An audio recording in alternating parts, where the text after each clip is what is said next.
मुर्दा दर ख्वाब, ख्वाब में मरना, इसकी क्या दलील है? अगर ख्वाब में कोई मरे या किसी को देखे तो उसकी क्या दलील होगी?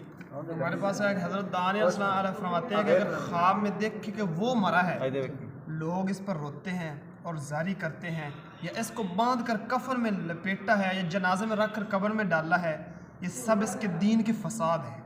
फसाद पर दलील है कि दीन के साथ फसाद करेगा। अगर देखे कि फिर इसके 30 कब्र से उठाकर निकाला है तो अव्वल के खिलाफ है। अगर देखे कि इसको कब्र में रख कर इस पर मट्टी डाली है तो लोग वापस आ गए हैं, दलील है इसका दीन कभी इस्लाह नहीं पाएगा।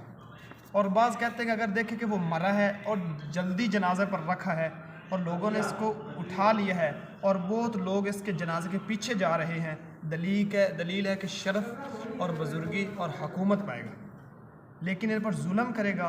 अगर देखे कि मुर्दा था और ज़िंदा हो गया, देखा है कि वो मुर्दा आदमी था ज़िंदा हो गया या औरत थी, दलील है कि गुनाह से तौबा करेगा। और बाज़ कहते हैं कि इसकी उम्र दराज होगी। और अगर देखे कि किसी ने इसको कहा है कि तू कभी ना मरेगा, दलील है कि जिहाद में शहीद होगा।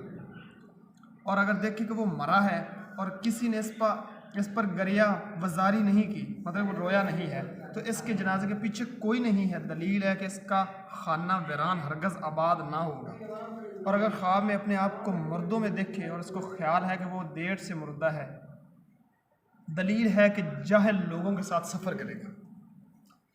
हज़रत इब्ने सिरीन रहमतुल्लाह अलैह ने फरमाया है कि अगर कुछ चाहे कि मालूम करे कि इसका हाल अहल इस सलाह के नज़दीक कैसा है, अगर मुर्दे ख्वाब में इसकी सलाहियत की बशारत दें और इससे कुशादा रूह होकर नेक बातें करे, दलील है कि इसका हक ताला के नज़दीक नेक होगा। और अगर देखें कि मुर्दे इससे नाखुश बातें करते हैं और इससे मुंह फेरते हैं, दलील है कि इसका हाल हक अल्लाह के नज़दीक बुरा है। हज़रत जाबर मग़रिबी रहमतुल्लाह ने फरमाया कि ख्वाब में नागहानी, मतलब कि नागहानी मौत का देखना मोमन की राहत और काफिर के अजाब पर एक दलील है। अगर नागहानी मौत नहीं है तो फसाद दीन पर दलील है। और जिस कदर जान कनी सख्त देखेगा अजाब और मुसीबत पर दलील है। और अगर देखेगा वो मरा है और उसको किसी ने गुस्ल दिया है, दलील है कि तौबा करेगा। और अगर देखे कि इसके जनाजे के पीछे एक गिरोह है चल रहा है, दलील है कि इस शहर में कोई बड़ा आदमी मरेगा। ठीक है। हज़रत इब्राहिम करमानी रहमतुल्लाह अलैह ने फरमाया कि अगर देखे कि वो मरा है, लोग इसके जनाजे के पीछे जा रहे हैं, दलील है कि अपने कदर के मुताबिक वलायत और बुजुर्गी पाएगा।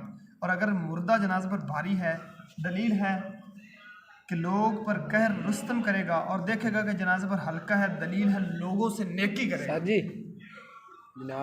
अगर देखे कि मुर्दा को हाथ पर रख लिया है, मुर्दे को हाथ पर रख ले गया है, दलील है कि माल हराम पाएगा। और अगर देखे कि जिंदा मुर्दा है, इसको तख्त पर सुलाया है और इस तख्त को लोगों ने हाथ पर रखा है, दलील है कि बादशाह की खिदमत में जाएगा और इससे खैर मुनाफत पाएगा। और अगर देखा कि मुर्दा मार कर जिंदा हुआ है, दलील है कि वो शहर ख़राब होगा। और अगर देखे कि दूसरी बार मरा है, दलील है कि इसके फर्जिंदों में से कोई एक मरेगा। और अगर देखा कि इसका फर्जिंद मरा है, दलील है तो नगर होगा और कहते हैं कि दुश्मन से अमन में रहेगा।